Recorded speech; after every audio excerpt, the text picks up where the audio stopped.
Para empezar a predicar el día de hoy, quería yo hablar con ustedes, ¿no? En este tiempo hemos estado hablando algo sobre lo que viene aconteciendo. La última prédica, ¿de qué habíamos hablado? ¿Se acuerdan? ¿De qué habíamos hablado? Uy, por eso no soy prosperado, y vamos a hablar de la omisión, ¿verdad? Bien, perfecto. Ahora vamos a hablar sobre el desconsuelo y prosperidad. Así hemos intitulado esta prédica. Consuelo, desconsuelo y prosperidad. Para poderles explicar esto, quiero que me acompañen al libro de Josué, por favor. ¿Sí? Pueden ir a Josué 7, ¿no? Josué 7, versículo 10 en adelante. Vamos a leer hasta el 12 y de ahí del 19 al 21. Dice así: en el nombre del Padre, del Hijo y del Espíritu Santo, dice así: y Jehová dijo a Josué: levántate, ¿por qué te postras así sobre tu rostro? Israel ha pecado y aún ha quebrantado mi pacto que yo les mandé, y también han tomado del anatema y hasta han hurtado, han mentido y aún lo han guardado entre sus enseres. Por esto los hijos de Israel no podrán hacer frente a sus enemigos, sino que delante de sus enemigos volverán la espalda, por cuanto han venido a hacer anatema, ni estaré más con vosotros, si no destruyeres el anatema de en medio de vosotros. Versículo 19 al 21. Entonces Josué le dijo a Acán: hijo mío, da gloria a Jehová, el Dios de Israel, y dale alabanza, y declárale ahora lo que has hecho. No me lo encubras. Y Acán respondió a Josué, diciendo: verdaderamente, Señor, yo he pecado contra Jehová, el Dios de Israel, y así he hecho. Pues vi entre los despojos un manto babilónico muy bueno, y 200 siclos de plata, y un lingote de oro de peso de 50 siclos, lo cual codicié y tomé. Y he aquí que está escondido bajo la tierra, en medio de mi tienda, y el dinero debajo de ello. Amén. Amén. Amén. ¿Qué está aconteciendo acá? Josué toma la ciudad de Jericó. Cuando leemos capítulos adelante, un poco más adelante, entre el 5 y el 6, toma Jericó, ¿no? Y una vez que toma esa hermosa muralla, esa ciudad impenetrable, después de rodear 7 días, de tocar trompetas, de gritar, Dios destruye esa ciudad inexpugnable, una ciudad donde no se podía llegar bajo ninguna forma. Sin embargo, ¿qué sucede? Ahora van a tomar la ciudad de Jai. Es más, si leemos versículos antes, van a encontrar usted que cuando van a ver los espías a Jai, dicen: no, mira, si destruimos a Jericó, es nada para nosotros, ¿verdad? Esto así, mandamos unos cuantos soldados y ya está, la tomamos, porque es muy sencilla. Pero ¿qué había pasado? Que cuando tomaron Jericó, Dios dijo: no toméis nada de esa ciudad, quemarlo, allanarlo, tirad todo, no reciban nada, ni ganado, ni gente, ni plata, ni oro, todo tenía que ser quemado. Sí, era anatema, era maldito para Dios. Y acá, como dicen, como lo que hemos leído, había tomado unos lingotitos, una alfombrita, una cosa. Ahora, ¿qué tiene que ver eso con nosotros? ¿Qué tiene que ver con el desconsuelo? Lógicamente que cuando van a querer tomar la ciudad de Jai, Josué se da cuenta que matan a 36 de sus hombres. Y él dice: ¿cómo es posible? Con Jericó no murió ni uno y estos nos mataron 36. ¿Qué ha pasado, Señor? ¿O es que ya no nos acompañas? ¿O es que hemos...? Y el Señor le dice: no, hay pecado. Hay pecado. Muchas veces nosotros, mis amados, podemos estar pasando situaciones y no es otra cosa que por el pecado. ¿Qué sucede? Cuando nosotros hablamos de guerra espiritual, cuando nosotros hablamos de una lucha, no hablamos de una lucha contra otras personas, ¿verdad? Sino que hablamos de una lucha espiritual interna, de nuestro interior. Es la primera batalla que vamos a llevar a cabo. Debemos considerar que nuestro interior, en nuestro corazón, en nuestra mente, en nuestro espíritu, es un campamento. ¿Sí? Ustedes se dan cuenta que en su mente hay muchas cosas, ¿verdad? Y es un campamento ahí. Hagan de cuenta que es el campamento de Israel. Y es ahí donde muchas veces, ¿no es cierto?, hablamos y desdecimos con nuestro actuar. Actuamos y desdecimos nuestro actuar con nuestro pensamiento. ¿Cómo es eso? Sí, muchas veces decimos, hay que hacer las cosas así, las hacemos diferentes. Y otras veces decimos, ay, qué linda que es mi suegra, y después por atrás le sacamos el cuero, ¿verdad? ¿Sí o no? Es diferente el hablar que el pensar. ¿No es cierto? O a veces alabamos a una persona, pero atrás le estamos tirando la correa, ¿verdad? Y eso sucede. Y es un campamento en nuestro interior donde hay esa constante lucha, esa constante pelea interna, ¿no? Entonces, muchas partes de nuestro ser muchas veces son descuidados. Y ese es el flanco que el enemigo busca para atacarnos. Y es que muchas veces, en la mayoría de los casos, estas debilidades son notorias. En la mayoría de los casos, ¿no? Cuando son algo grotesco, ¿verdad? Cuando, digamos, lanzamos una palabra indebida, cuando se nos nota que miramos de una manera a una persona, o cuando nos airamos y empezamos a renegar, o cuando no continuamos con algún vicio, ¿verdad? Cuando continuamos con las cosas. Y esas cosas, ¿no? Son manifiestas abiertamente, ¿no? Y generalmente podemos verlo eso, si bien es en cristianos ya crecidos, también podemos verlo en las personas nuevas, ¿verdad? Más se nota en las personas nuevas, ¿no? Cuando llegan a la iglesia por primera vez y empiezan a pasar esa metamorfosis que ocurre del gusano a la mariposa, ¿no? Esto es decir que un gusano pasa a ser una mariposa. ¿De qué estamos hablando? Que siendo una persona que no tenía la gracia de Dios, una persona que estaba en el mundo, pasa a ser un hijo de Dios. Esa es esa metamorfosis, de gusano a mariposa.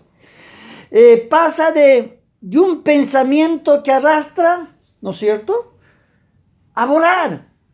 ¿Qué es esto? O sea, ver en el mundo la solución de existir, a su existir, a confiar en Dios. Pasas de comer en la tierra a comer el néctar de las plantas, de las flores. Dejas de alimentarte de las cosas del mundo. Dejas de alimentarte de su música, dejas de alimentarte de su forma de pensar, de sus filosofías, de sus pensamientos, y pasas a alimentarte del sustento y de la palabra de Dios. Esa es la metamorfosis del cristiano, ¿no? Por eso es un proceso, es un camino. A eso es a lo que me refiero siempre cuando les digo, está bien, la salvación es gratuita, sí, pero es por obras. ¿Cómo que es por obras? No me maten los que me están escuchando, es por obras, porque para recibir la salvación, Cristo tuvo que morir. La obra la hizo Cristo Jesús, no es gratuita. Alguien tuvo que pagar por nuestro pecado. ¿Sí? ¿Y cuál es la obra que nosotros tenemos que hacer? Es arrepentirnos y convertirnos y pasar a ser imagen y semejanza de aquel que dio su vida por nosotros. ¿Quién es? Es Cristo Jesús. Amén. Amén. En todo este transitar, en toda esta situación que estamos viviendo, este cambio de gusano a mariposa, lógicamente no se produce de un momento a otro. ¿Sí? No se produce de un momento a otro. Porque ¿qué es lo que sucede? El gusano se mete en un capullo y al tiempo sale la mariposa, ¿verdad? ¿Qué tiene que ver con nosotros? Nosotros somos exactamente igual. La única manera que puedes transformarte de gusano a mariposa es estando en ese capullo que es la intimidad con Dios. Es tu momento cuando tú oras, cuando tú le alabas, cuando tú le adoras, cuando tú lees su palabra. Ahí es donde tu vida va a ser transformada y vas a cambiar de ser gusano a ser mariposa, porque solamente es la palabra la que tiene el poder de transformar nuestras vidas.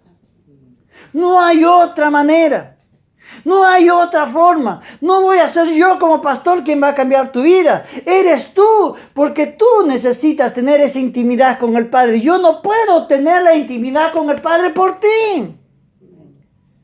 Yo no puedo leer la palabra si bien es cierto, yo acá les estoy predicando, les estoy dando la palabra, pero la intimidad con Él es a solas, tú con Dios, a través de la palabra. A veces uno dice, yo no entiendo cuando leo esto, por favor, ¿qué quiere decir? Tú sigue leyendo. Porque es un ejercicio.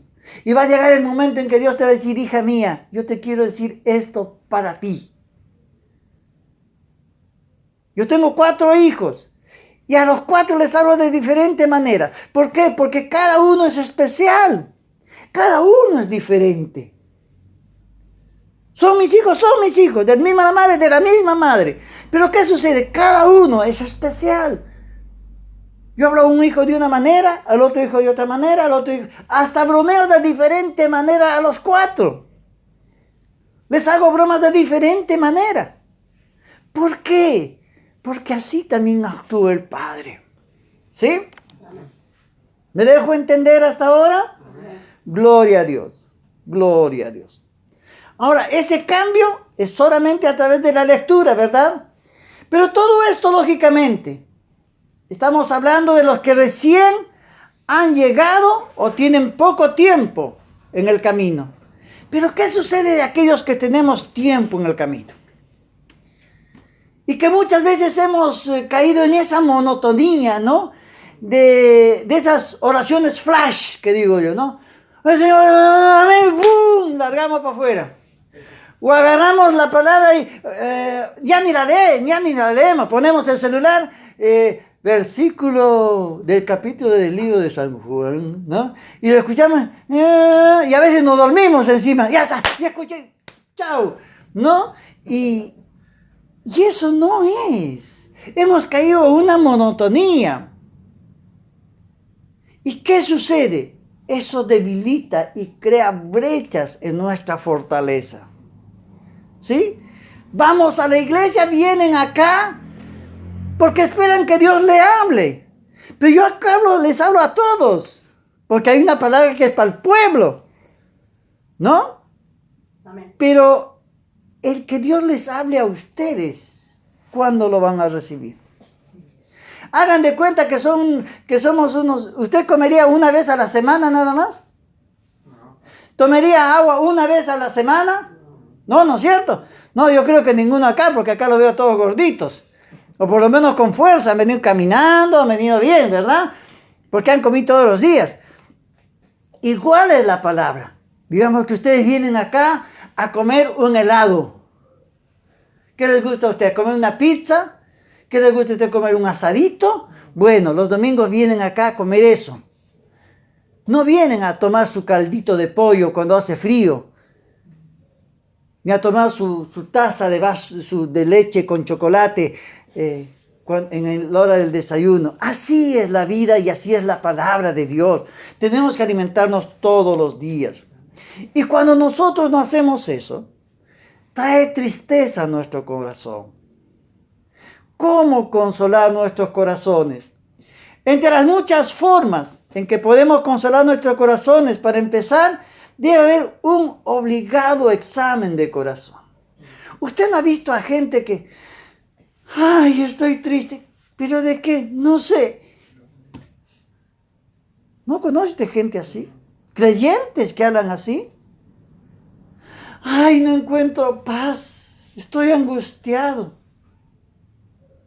No estoy hablando de aquellos quejosos, por supuesto, viste, que agarran y pasa una mosca, ay, esa mosca, ay, hace frío, ay, hace calor, ay, que...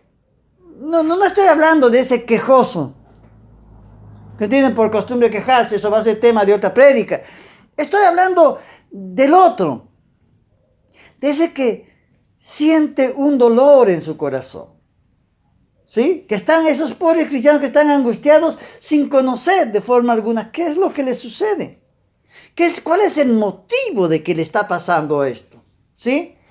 Entonces es necesario para eso escudriñar nuestro corazón. Hay que escudriñar nuestro corazón. Y cuando lo escudriñes vas a llegar verdaderamente hasta el fondo del asunto. Podrás ver de repente si es que hay algún acán. Porque dése cuenta que hasta que Dios no le dijo que había pecado, Josué pensaba que todo estaba bárbaro. Y que Dios lo había desamparado porque, bueno, ya no quería estar con él. ¿Sí? Y a veces nos pasa eso. Yo he escuchado muchas veces a gente que dice, ay, Dios ya no me quiere. No, Dios te quiere. Lo que pasa es que tú de repente te estás apartando de Él. Hay diferencia. ¿Sí? Cuando hay un pecado, es como cuando acá hay una persona que es enfermera, sienta aire en las venas. Abre, papá, la puerta. Si es que hay aire en las venas, ¿qué sucede? Eso causa un dolor terrible, ¿verdad? Causa un dolor terrible. Produce hasta un paro. Y si hay un paro, puede llegar a traer la muerte. ¿De acuerdo? Y es justamente eso lo que puede suceder a través del pecado. Por eso la palabra dice, si confesamos nuestros pecados, Él es fiel y justo para perdonar nuestros pecados y limpiarnos de toda maldad. Cuando has hecho eso, considera que las promesas y consuelos los puedes encontrar a los pies del Señor. Amén. Es necesario que tú hables y confieses muchas veces esos pecados al Señor primeramente, y a veces que eso los comentes a un hermano, a un varón, a una mujer crecida en la palabra, que te pueda orientar y ayudar en el camino. No hay ninguna condición para que no haya un consuelo. Las promesas están preparadas para dar alivio a cualquier tipo de mal, amados míos. La palabra te va a curar de cualquier tipo de mal. Pero la sabiduría del cristiano es encontrar el remedio en la palabra. Y solamente la palabra es la que nos va a dar crecimiento. Es la que nos va a dar sanidad. No hay otra forma. No hay otra forma. Por tanto, cuando tú lees la palabra, Dios te va a dar la pericia. Te va a dar las armas para poder sanar tu corazón. Es la única forma. Esa angustia, ese dolor se va a ir a través de la palabra, porque la palabra trae paz.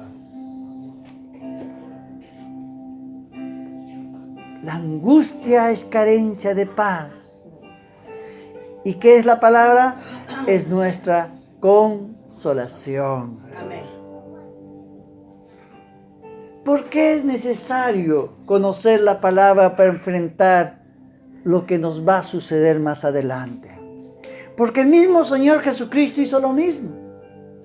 Cristo habló con sus discípulos sobre lo que le iba a acontecer en la cruz. Cristo habló con sus discípulos de la traición de Pedro. Y ellos ya estaban preparados. A ellos no les pareció raro lo que iba a pasar en la cruz. Porque el mismo Señor dice, yo es necesario que yo sea crucificado. Y a Pedro le dijo, tú me vas a traicionar, pero Señor, yo no, yo doy la vida, pero tú me vas a traicionar. Y cuando llegó eso, el corazón fue consolado. ¿Sí? Por último, estos consuelos en su mayor parte, no estarán disponibles en el día en que te suceda la adversidad.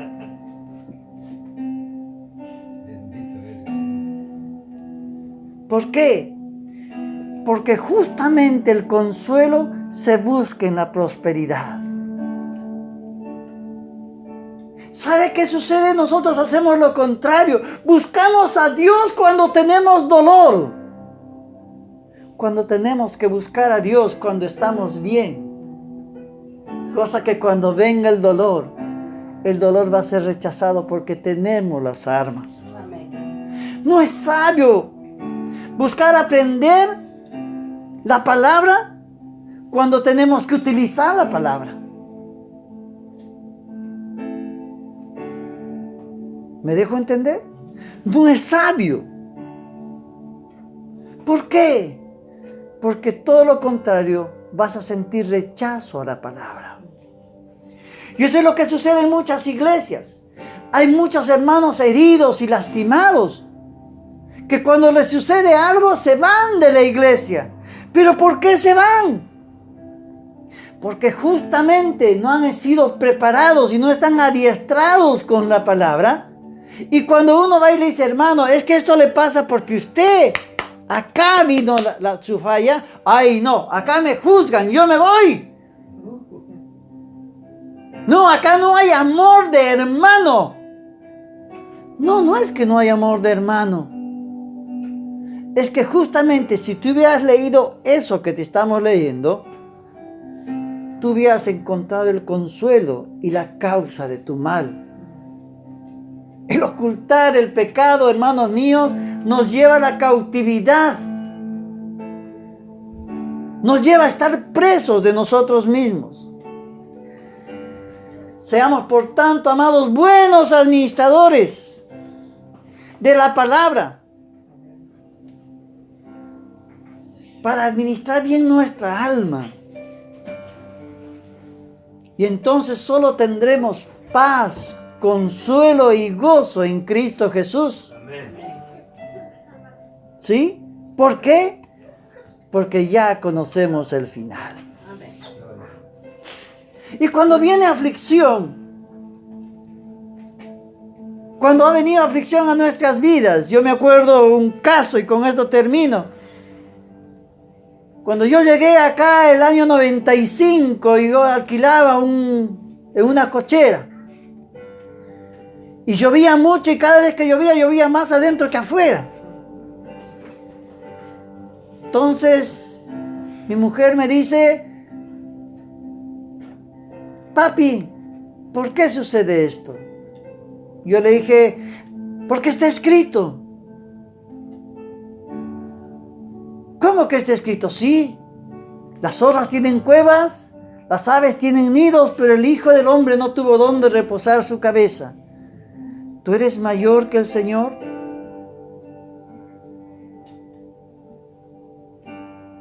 No, ¿verdad? Y cuando nosotros entendemos que en la palabra dice, en el mundo tendréis tribulaciones, mas yo he vencido al mundo. Entonces cuando viene tribulación a tu corazón, cuando viene desconsuelo a tu corazón, como tú ya sabes que es el proceso que tienes que atravesar, entonces tenés paz y no desconsuelo. Amén. Que en este tiempo, como pueblo, volvamos a buscar más y más de Dios. Por eso es que la palabra dice, espero que seas prosperado en todo, así como prospera tu alma. Ahora vamos entendiendo más y más que ser prosperado, ¿verdad? Amados, que el Señor los bendiga. Que haya consuelo en sus corazones afligidos. Recuerden, busquen ese Acán aquí adentro. Allí está el mal.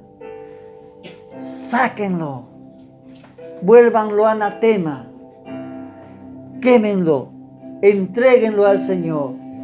Y recibirán esa paz y ese consuelo. Amén. Que el Señor los bendiga.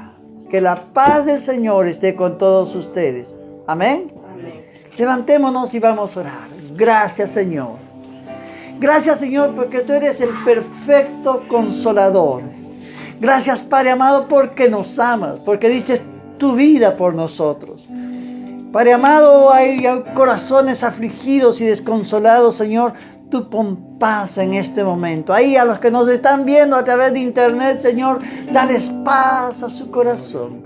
Que puedan encontrar ese Acán y sean sacados del medio de su tribu. Gracias, papá, te damos. En el nombre de Jesús.